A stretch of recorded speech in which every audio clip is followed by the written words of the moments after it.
मैं हूं दीपक त्यागी और आप देख रहे हैं IBN9.UP की खास पेशकश देश विदेश मेरे सहयोगी मनोज चौधरी के साथ। आज की सबसे बड़ी खबर किसानों से ही जुड़ी हुई है। किसान आंदोलन के बाद यातायात पूरी तरह से बिखर चुका है।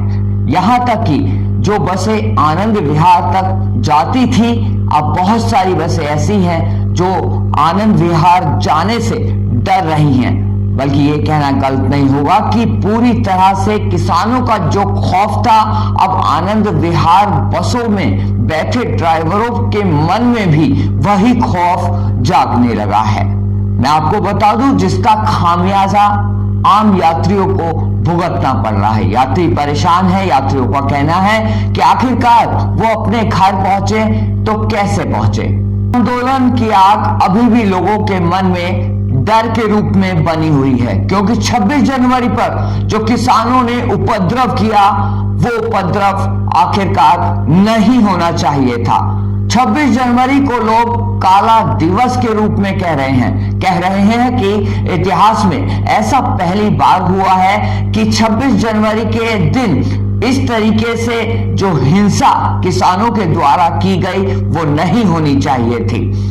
हिंसा इतनी ज्यादा भड़क गई कि किसान लाल किले के अंदर पहुंच गए और उन्होंने लाल किले के टिकट काउंटर से लेकर CCTV कैमरा और तमाम जितने भी पुलिसकर्मी थे सभी को मारा, और साथ ही साथ जितनी भी गाड़ियां पुलिस की खड़ी थी उन तमाम गाड़ियों को नुकसान पहुंचाया।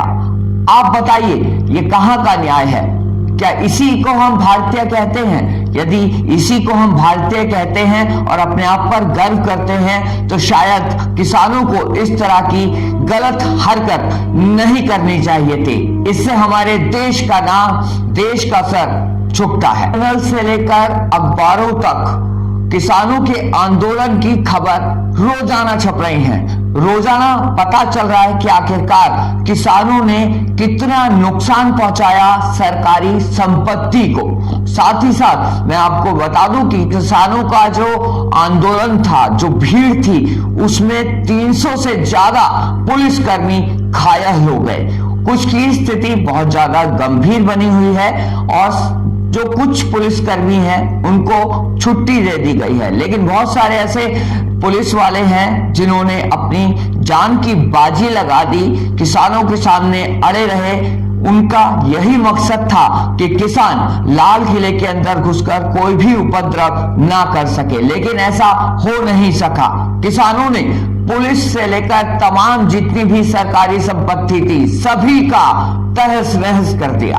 किसान आंदोलन के बाद पुलिस से लेकर CISF तक तमाम लोग किसानों पर पैनी नजर रख रहे हैं। बल्कि यूपी बॉर्डर पर खासतौर पर पुलिस की एक बड़ी बटालियन तैयार कर दी गई है और वो बटालियन पूरी तरह से किसानों की हर हरकत पर नजर रख रही है। उनका कहना है कि जरा सी भी कोई भी किसान हरकत करते हैं तो उन हरकतों को नजरअंदाज ना करें, उन किसानों को आप तुरंत तत्काल प्रभाव से गिरफ्तार करें और गिरफ्तार कर जेल भेजें। ऐसा लोगों का, ऐसा सरकार का कहना है, क्योंकि पहले से ही जो लोग थे वो बेहद दुखी थे। उनका कहना था कि किसान आखिरकार क्या कर रहे हैं, क्या यही आंदोलन हमारे देश में होना चाहिए था? ऐसा कुछ होना चाहिए था? नहीं, ऐसे में कुछ नहीं हो पाया, बल्कि और ज्यादा परेशानियां बढ़ गई। सरकार को यह डर बना हुआ है कि किसान कभी भी उग्र हो सकते हैं। उसको ध्यान में रखते हुए बहुत सारे ऐसे किसान नेता हैं जिन पर पैनी नजर पुलिस रखे हुए है। जरा सी भी कोई हरकत होती है तो सरकार ने कह दिया है कि तुरंत उन तमाम किसान नेताओं को गिरफ्तार कर उनकी FIR दर्ज की जाए। बागपत से है। बागपत के किसानों ने भी आंदोलन किया था, लेकिन उन किसानों ने शांतिपूर्वक ढंग से आंदोलन किया। लेकिन उसके बाद जो किसान नेता बागपत के थे, उन्होंने कहा कि हिंसा किसी भी चीज का हल नहीं होती। उनका यह भी कहना था कि जो हालात दिल्ली में किसानों ने किए वो नहीं होना चाहिए था। आपको यदि आंदोलन करना है, आपको यदि किसी तरह की कोई भी चीज में बदलाव करना है, तो आप सबसे पहले शांतिपूर्ण ढंग से अपनी बातों को रखें, बताएं और उनको मांगने का एक अलग तरीका होता है सरकार से कि सरकार हमारी ये मांगे हैं, कृपया कर हमारी मांगों पर ध्यान दिया जाए। लेकिन दिल्ली में जो किसानों ने उपद्रव मचाया वो उपद्रव नहीं होना चाहिए था, ऐसा बागपत के किसान नेताओं का मानना है। आंदोलन पूरे देश में इस समय आग की तरह फैल रहा है।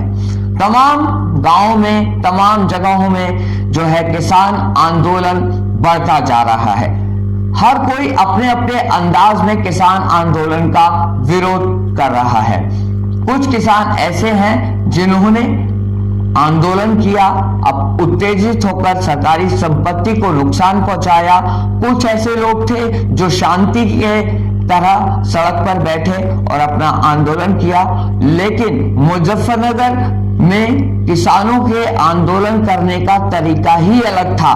किसानों ने करीब 101 किसानों ने अपने सिर का मुंडन करवाकर किसान आंदोलन की शुरुआत की और सरकार को बताया कि देखिए हमने अपना मुंडन करा लिया है, वो इसलिए क्योंकि हमारी जो मांगे हैं ऐसा लगता है कि वो पूरी तरह से खत्म हो जाती हैं। बिजनौर में भी किसान आंदोलन पूरी जोर शोर के साथ चल रहा है। हर कोई किसान आंदोलन का समर्थन करने में लगा है। ऐसे में बिजनौर में जो कुछ किसान नेता रैली निकाल रहे थे, शांतिपूर्वक उनका रैली निकालने का कार्यक्रम था, उसमें जो बागपत के सबसे बड़े नेता थे जो पूरी टीम का अगवान कर रहे थे, उनमें से एक नेता को किसी ने गोली मार दी।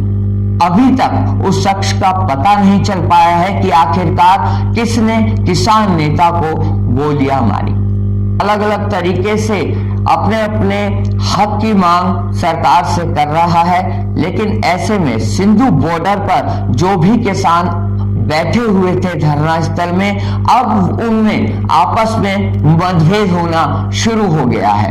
कुछ लोग कह रहे हैं कि क्या वाकई में ही हिंसा इस चीज का हल है, ऐसा नहीं होना चाहिए। कुछ लोगों का कहना है, जो कि सिंधु बॉर्डर पर बैठे किसान हैं, उनका कहना है कि शांतिपूर्वक सरकार से बात की जाए, तभी जो है हमारी जो मांगे हैं तभी पूरी होंगी, क्योंकि शांति ही हर बात का हल होती है। कहते हैं कोविड-19 की वैक्सीन आने से पहले कोविड-19 को लेकर लोग बेहद शक के दायरे से उस वैक्सीन को देख रहे थे।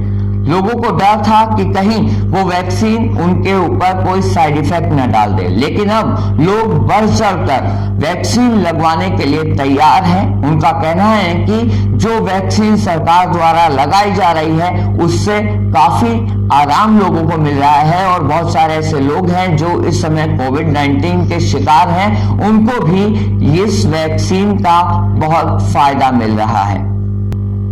आज से कोरोना वैक्सीन के सेंटरों की संख्या बढ़ने की तैयारी शुरू हो चुकी है, क्योंकि करोड़ों की तादाद में वैक्सीन लोगों को लगाई जानी है, जिसके लिए सरकार अलग अलग जो वार्ड है उनका गठन कर रही है और पूरी तैयारी के साथ लोगों को जागरूक भी कर रही है कि वो वैक्सीन लगाए, तभी कोविड-19 पर काबू लगाया जा सकेगा। अब खबर मौसम की।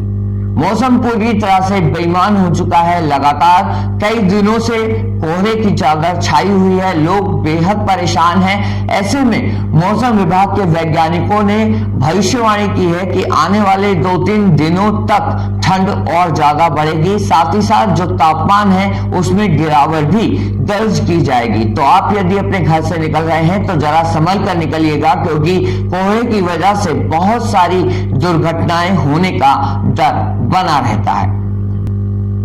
महाराष्ट्र में भी जो कोरोना के पेशेंट हैं या और अन्य लोग हैं उन पर वैक्सीन लगाने का काम पूरी तरह से शुरू हो चुका है। ऐसे में ब्रिटेन का दावा है कि ये जो कोरोना की वैक्सीन है वो स्ट्रेन में भी कारगर साबित हो रही है। इसीलिए लोग डरे ना, बढ़ चढ़कर जल्दी से जल्दी अपने वैक्सीन लगवाएं ताकि कोविड-19 और स्ट्रेन जैसी बड़ी घातक बीमारियों से वो अपने आप को बचा सकें। कोरोना वैक्सीन को लेकर लोगों के मन में बहुत ज्यादा डर बना हुआ था। लोग कह रहे थे कि कहीं ये कोरोना वैक्सीन उनकी जान ना ले ले या फिर इस कोरोना वैक्सीन से उनके शरीर पर कोई साइड इफेक्ट ना पड़े।